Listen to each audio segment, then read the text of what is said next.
Welcome to Get Moving TV. I'm Dr. Chris Landon and I serve as your host. Here in Ventura we have educational resources both for patients, parents, and professionals. We have an incredible art community. Today we're going to meet with Suzanne Fischetti and talk a little bit about the educational resources we have available. We have this community access to, or COPD access to community health. Tell us a little bit about the educational things that we're trying to do. And tell us about yourself, Suzanne. Well, we're talking about the CATCH program, which is education for COPD patients. My particular specialty today is on medications for COPD patients and how to take them, why to take them, all of the different reasons why you should do it correctly. And I am a respiratory therapist. I've been a therapist for 37 years. And I'm with the California Society for Respiratory Care, the CSRC of California. And I am the past president of our local region. Well, very good. Well, I see quite a few drugs up here, and I know we've got boxes and boxes, so these are just the different kinds of inhalers. Could you just maybe pick up a couple of the inhalers and talk about how they're different? And so let's get started. Oh, yes. Well, the usual ones that people know about are just the little ones that you squeeze, and most people just go like that. And we would like people to use them a little more appropriately so that they get more medication. Medication is expensive, so why not get the most bang for your buck? Mm-hmm. And we suggest, if you don't have a chamber, to hold it a little bit away from your mouth, just a little bit, and squeeze and breathe at the same time. Start your breath first. Breathe all the way in, all the way down, and hold it for at least 10 seconds. That allows the medication to hit the parts of your lung way down deep where your bronchospasm would be. Now, we also have inhalers of lots of different kinds, but they all fit into a chamber. There's a hole on the end of it, and there's many, many, many different types of chambers. Many different organizations sell these things. There's many different types. We highly suggest that you use the chamber. Always shake your medication before you use it because it has to mix with the propellant, or you lose 25 to 35% of your medication right off the bat if you don't shake it. If you don't use a chamber, this will give you 2 to 3 times more medication into your lungs if you use a chamber with it. So, I mean, how many inhalers can you buy? 3 times the inhalers, how much they cost. So we highly suggest that you use a chamber so that you get 2 to 3 times more medication. And then you can just put it in your mouth, exhale all the way, put it in your mouth, then squeeze, then inhale. You can start inhaling, but the good thing about this is that the medication goes into the chamber and stays there so that when you are ready to take a breath, you can get that medication all the way down into your lungs. And it takes about 1.5 minutes, it stays in there, and there's a little one-way valve, so even if you're blowing out, having a hard time coordinating. And people do have a hard time coordinating. I see people all the time who either they take the breath in before they even squeeze it because they just can't coordinate the hand and the mouth. They just can't do it. They breathe in before they squeeze. Well, how about some of these other devices? Well, then you have the dry powder ones, and they're completely different. You use them completely different. They're a completely different animal entirely. This is one that's really common, that you see all the time. And probably everybody knows how to do that. They also know how to set it. And what they don't know is that you have to breathe in really fast and really hard. If you don't breathe in really fast and really hard, the powder stays inside the machine and you don't get it. So even if you do it twice, you're better off than just kind of giving it a half-hearted one. But you also have to breathe all the way down and hold your breath for at least 10 seconds. If you can't do that, If you are unable to hold your breath and to suck it all the way down into your lungs, maybe you shouldn't be using this at all. Another problem is if you're feeling good, you can use it, but if you're having an exacerbation and things aren't going too well with your lungs, and maybe you wind up in the hospital, that is not a very good time to be using one of these, and maybe they need to give you a Symbicort or something like that that has a similar kind of medication in it that is also can be used with a chamber so that you can get the medication down into your lungs. Because if you can't get this medication out, it won't help you.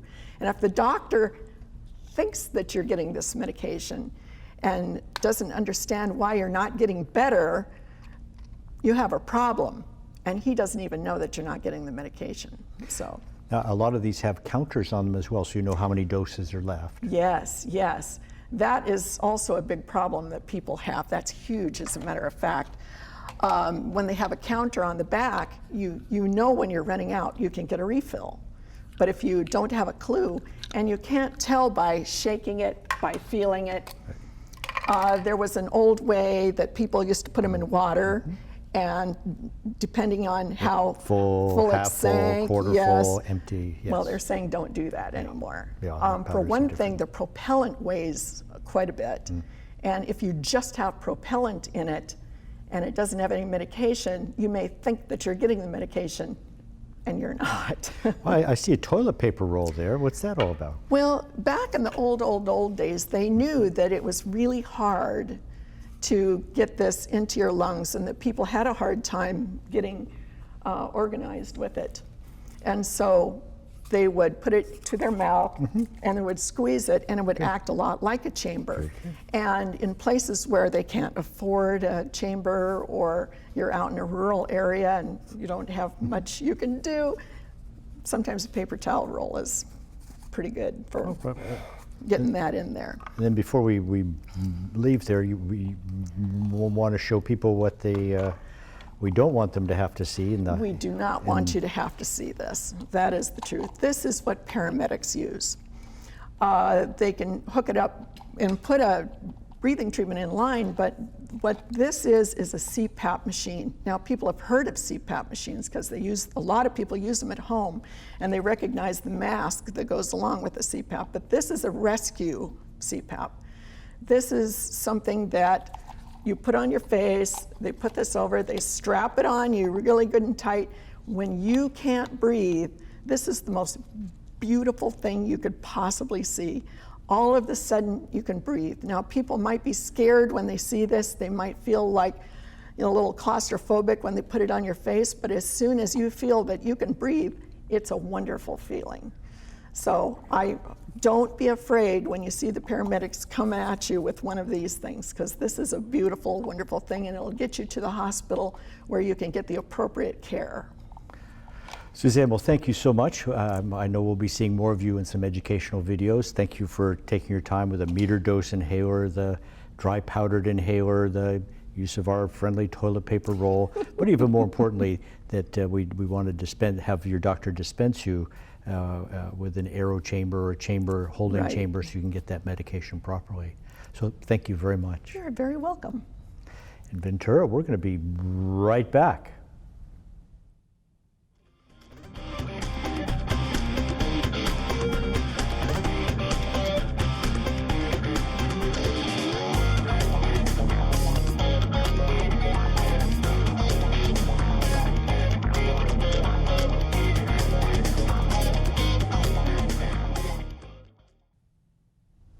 Ventura, welcome back.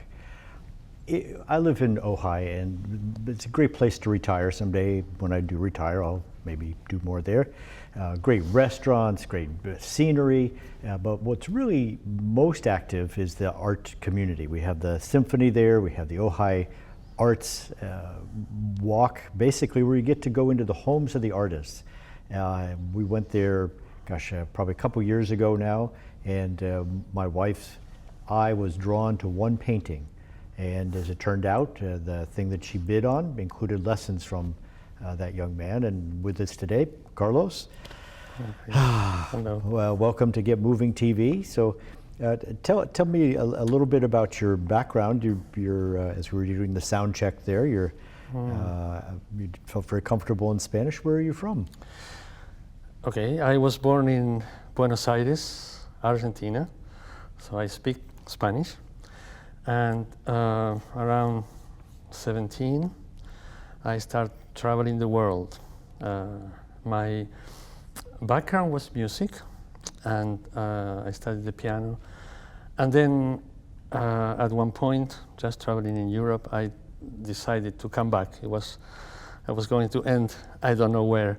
So I came back, I studied music officially in a conservatory. I became a musician, and then I moved to France, number 2. I worked as a professional musician there for some decade or so.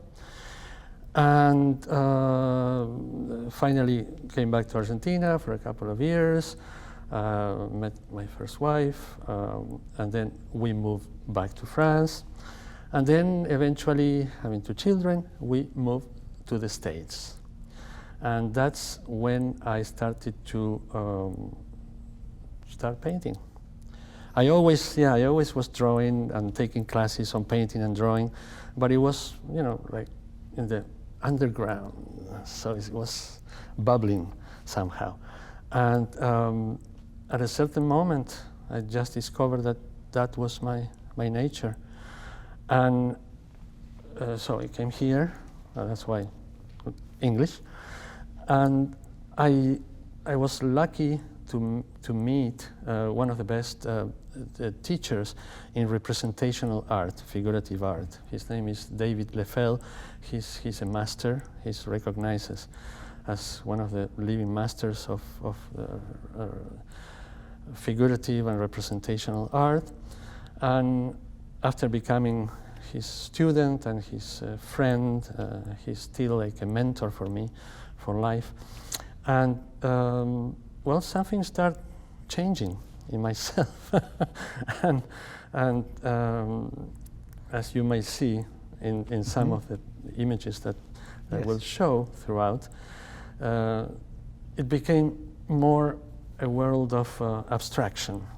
Every painting is abstraction, right? We live in a world of abstractions, actually. And little by little, I was starting to change my art and became what I'm now, the abstract painting. Sometimes putting some representational or figurative elements in my paintings. You know that very well. The painting that you, Chris, were referring to is a painting that has a heart, a very realistic heart, Yes. on top of an abstraction. And basically, the art is. I'm also very interested in philosophy, if you wish, spirituality. I don't know how to define it, but in our inner relationship to the outer world. And I think that the art I do is basically that exploration of that interaction, between what is invisible to others, our psyche, and what we feel like an external world. I try to play with those elements in my art. That's basically it. I think that in all my life, I worked only 3 years as an employee to someone, the Sheraton Hotel, actually. That was many years ago. Otherwise, I basically revolving around art, music, and painting, and now teaching also. So I'm teaching. I teach representational art. Well, I know I was at your home on the walk, and there's a woman there who just started on her art, and she wanted to take your classes, which are, I think, on Fridays, and Friday mornings. they get 4 hours with you. And my wife has been through that process. You say, well, it's good for you to have a skill, but we don't want to lose what you what you have. So you're providing someone with tools, but you don't want them to just, can you explore that a little bit more? Absolutely. This particular person, she has an innate ability to create some kind of visual world that, to my knowledge, is already pretty established, pretty good.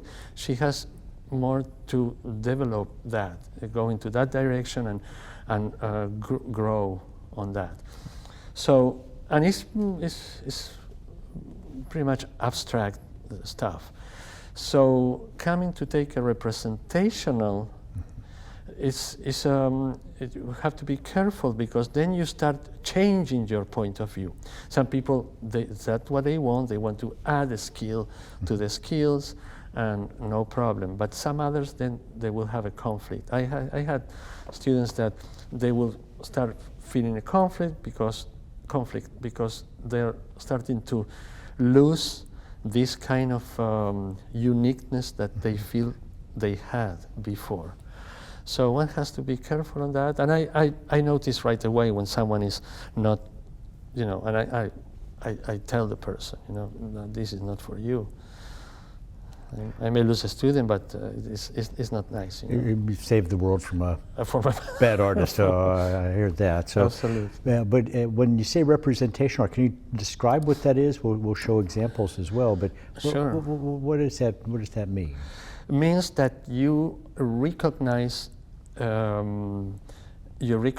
something in the image that is presented in front of you, either a face, any form. Could be still life, meaning just objects, or fruits, or food, or it could be a figure, it could be a portrait, something that is recognizable.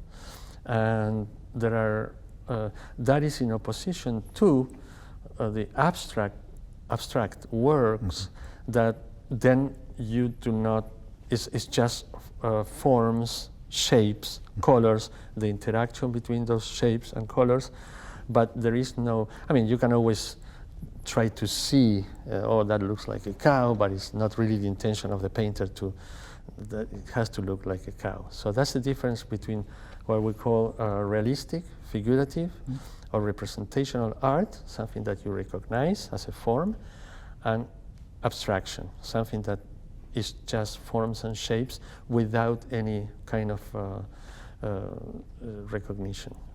Yes. Well, I'm one of those people who you would probably dismiss from your class. They've been dismissed from dancing classes and so forth. But what you did with my wife is, it wasn't a paint by numbers. It wasn't a crayon with an outline and there's it was a pair for her. You had a nice shadow box, and you told her, how do you instruct someone to paint two pairs that are touching? Well,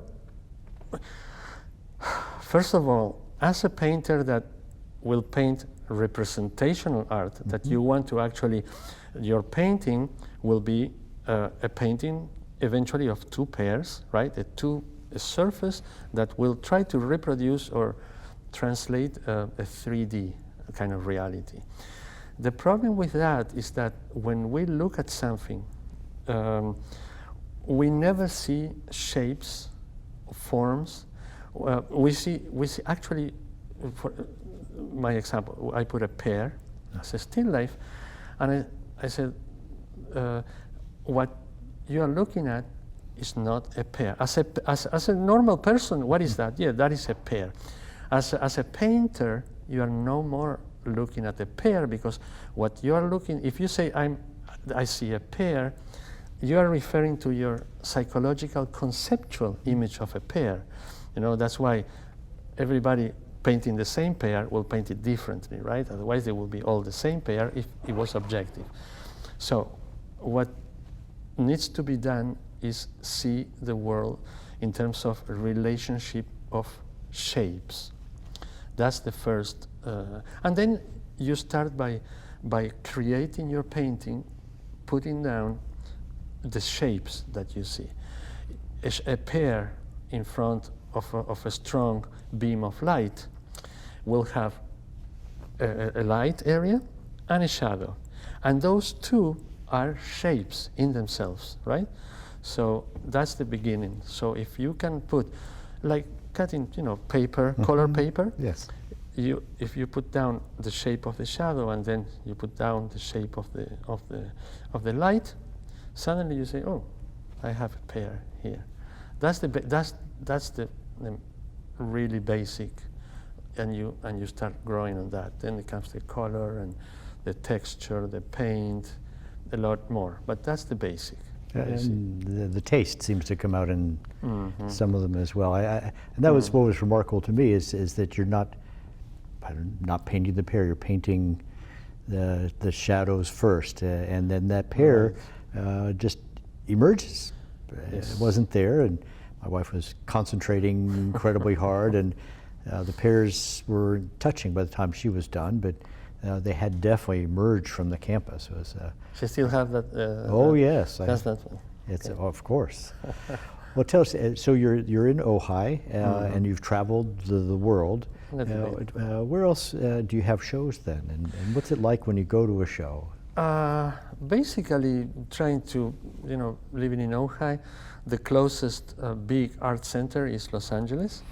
So I have shows there, group shows, or sometimes solo shows in here and there. So my center so far is Los Angeles based.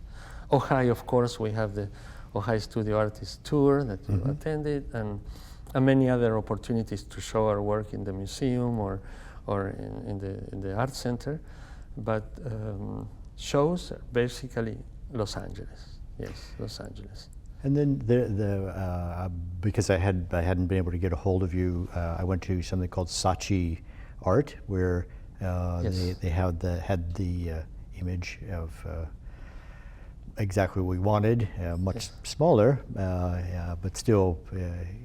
The print, you mean? The print, yes, the print was there, nice and gallery wrapped. Yes. So the business of art. So how you're supporting yourself, you're supporting a family, and so forth. Tell about the business of art. Okay. Definitely selling paintings is very hard. Yes. And I don't have an inheritance from my family. And so I'm also working with this friend and teacher, David Lefel. We have a company that actually publish art books. I'm a graphic designer and I design his books. So that actually creates the infrastructure of my financial life.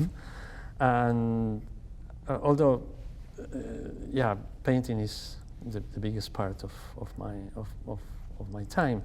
And so those two, and also the graphic design is also a creative aspect, is creativity, pure creativity. I'm not working for someone in a way, but creating these books for my friend and for other friends that I really enjoy. The books I make, I consider them artwork too. So that's in those two aspects. To live from one's art is tricky in this time and age. Is very, unless you are recognized as a famous, as very famous, and still. So I travel some and I see art in every hotel. They have to have their art, and then the Basel and. Right.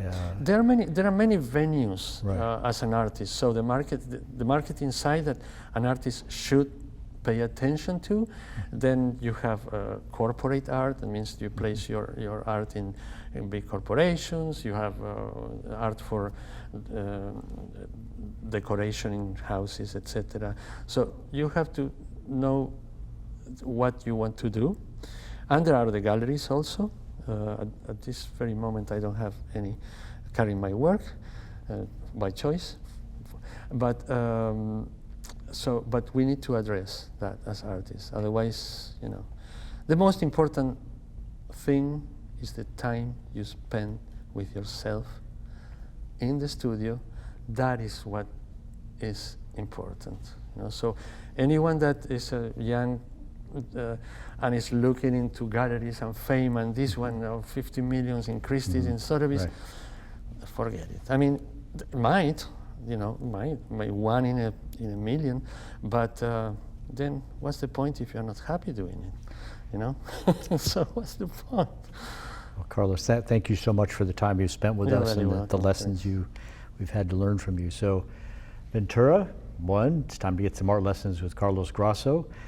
2, time to get those art books. And 3, it's time to be satisfied with yourself.